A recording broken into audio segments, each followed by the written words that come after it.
नमस्कार किसान भाइयों, स्वागत है आप सभी का हमारे YouTube चैनल धाकड़ एग्रीकल्चर में। किसान भाइयों, इस वीडियो में हम बात करने वाले हैं सोयाबीन की फसल के लिए सबसे बेस्ट खाद के बारे में।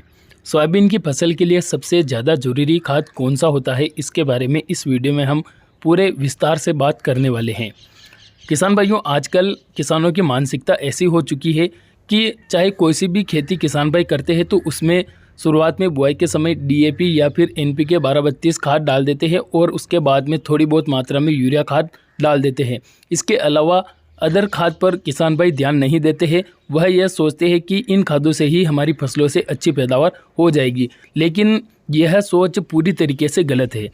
जो भी खेती आप करते हैं, हर एक फसल को अलग अलग समय पर अलग अलग पोषक तत्वों की आवश्यकता होती है और इन्हीं पोषक तत्वों की आवश्यकताओं को ध्यान में रखते हुए हमें एक खाद का कॉम्बिनेशन बनाना चाहिए, जिससे कि हम हमारी फसल को ज़रूरत के अनुसार पोषक तत्व अगर उपलब्ध कराते हैं तो हमारी फसल से हम अच्छा उत्पादन निकाल सकते हैं। तो इसी कड़ी में आज का यह वीडियो बनाया गया है।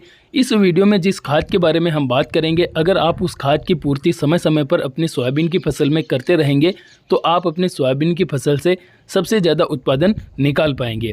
वीडियो को अंत तक देखते रहिए ताकि आपको इस खाद के बारे में संपूर्ण जानकारी पता चल जाए। वीडियो शुरू करें उससे पहले जो भी किसान भाई हमारे चैनल पर पहली बार आए हैं तो सबसे पहले चैनल को नीचे स्क्रीन पर दिए लाल अक्षरों के सब्सक्राइब बटन को दबाकर चैनल को सब्सक्राइब करें और उसके पास में आए घंटे के निशान को भी दबाएं ताकि आगे भी आपको हमारे चैनल पर नए नए वीडियो देखने को मिलते रहेंगे।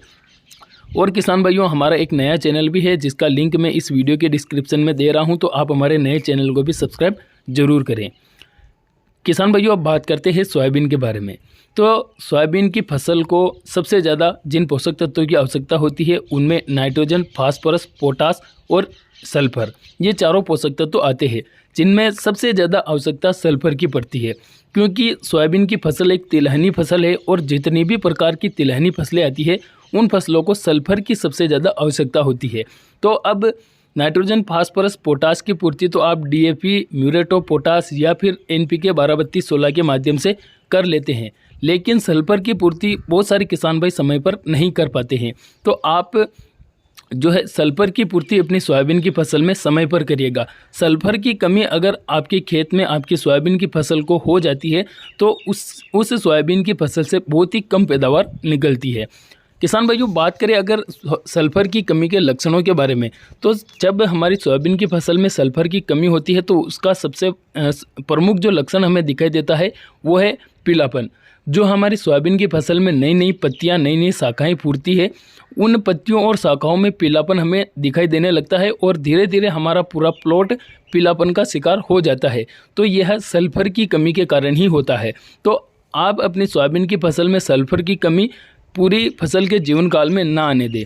अब बुआई से लेकर अंत तक अगर बात करें तो जब आप बुआई करते हैं तो उस समय पर आप सिंगल सुपर फास्फेट जो खाद आता है उसके माध्यम से आप बुआई के समय सल्फर की पूर्ति कर सकते हैं, या फिर यह खाद आप नहीं डाल पाते हैं तो इसके अलावा आप बेंटोनाइट सल्फर के माध्यम से बुआई के समय जो है सल्फर की पूर्ति कर सकते हैं, जिसमें 90% सल्फर की मात्रा पाई जाती है।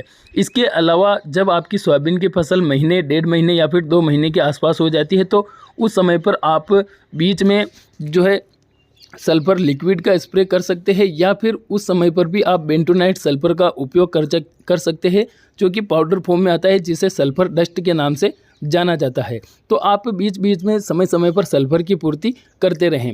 इसके अलावा आप जो सल्फर 80% पाउडर WDG फॉर्म में आता है उस सल्फर का उपयोग भी कर सकते हैं। और जो भी खाद या फिर किसी भी दवाई का आप उपयोग करते हैं, मार्केट से खरीद कर लाते हैं, तो एक बार दुकानदार की उचित सलाह ज़रूर लें। किसान भाइयों, आप जो भी खाद या फिर दवाइयों का स्प्रे करते हैं दुकानदार की सही सलाह पर ही करें।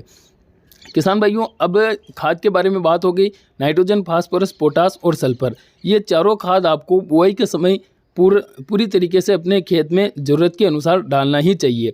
इसके बारे में हम एक और बढ़िया वीडियो लाने वाले हैं, तो आप उस वीडियो को देखने के लिए भी हमारे चैनल के साथ में लगातार बने रहिए। किसान भाइयों, इस वीडियो में हमने बात की कि सल्फर के लिए सबसे बेस्ट खाद, तो सबसे बेस्ट खाद सल्फर है। किसान भाइयों, हम मिलेंगे नई वीडियो में नई जानकारी के साथ में। तब तक के लिए धन्यवाद। जय जवान, जय किसान।